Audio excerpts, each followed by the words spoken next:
I'm Ben McLucky from Hoonah City Schools. That would be west of Juneau. And I'm Jasmine Shaw in Sitka. I work with Sitka 4-H, which is an out-of-school project, after-school project, and also am a STEAM educator.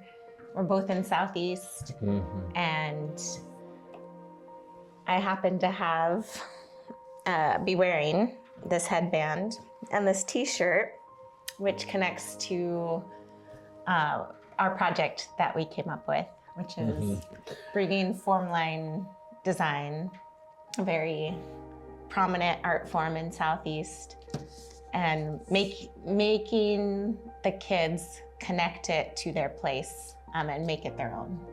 Right. That Formline is how they've traditionally represented their place. To apply the STEAM workflow to Formline, we would do the design in Tinkercad and build a library of, each student would build a library of Formline shapes. Our brainstorm and work in the last few days has been thinking about what's going to get kids really connected to this idea of abstracting the landscape around them and making it Formline. And so we brought in the idea of field trips to a specific place in the community that has meaning for them, and them to choose cultural artifacts that have meaning for them. And then those artifacts probably don't have a Formline representation already existing, and so it would take the kids' creativity to work within the guidelines of Formline design to then make it their own. And so this is really a week, eight lesson plans that we've kind of laid out. So you could take it further. You could make it a whole month if you wanted to go deep into it, but it's not a one and done thing. So our first thought was that the kids would already have to have some background in Tinkercad. Yes. That they already have completed at least 2 projects. Right. And this is not a beginner level project. And then 2, that they have maybe some background in observation, nature sketching.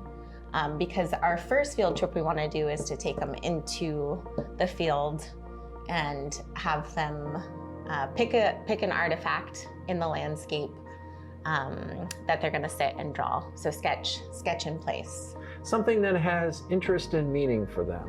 It could be a feather on the beach. It could be a tree. It could be a rock. It could be even like the profile of the landscape. It's really them, and what we want them to choose is something that they notice. We did make a rule to say no living animals. And that's mostly because that's already existing in the art form. You can see on my shirt, there's frog, there's raven. There's a lot of that already out there. We want kids.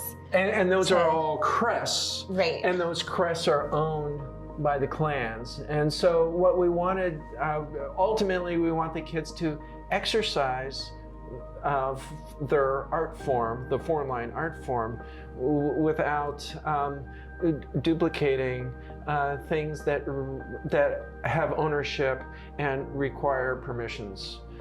And so the second field trip, after they've done some sketching in their journal in place, would be to either go back and take some photographs of it if it can't be transported back into the classroom, or take it back with them because they're going to abstract it into Formline design.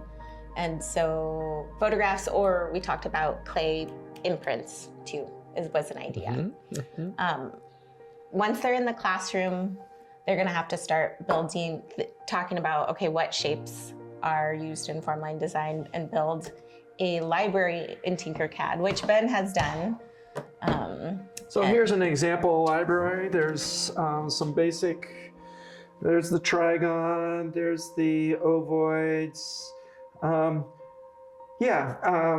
circles, And depending on skill level, kids could trace existing models and work from there or build them from scratch. He's taken the form of a tree and used the Formline shapes and abstracted it. Once they have their design, then they would take it to completion and actually fabricate it, print it, and there would be a design showcase. And possibly you would assemble them all into a landscape at the end, where all the youth are sharing with each other what they chose and why it was important to them. So here's an example of some feathers that I did in Tinkercad with that design library that I created in Tinkercad. And then I brought it into the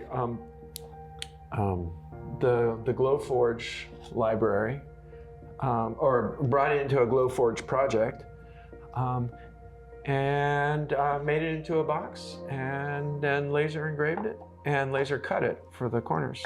So this is an example of something that they could fabricate out of Formline.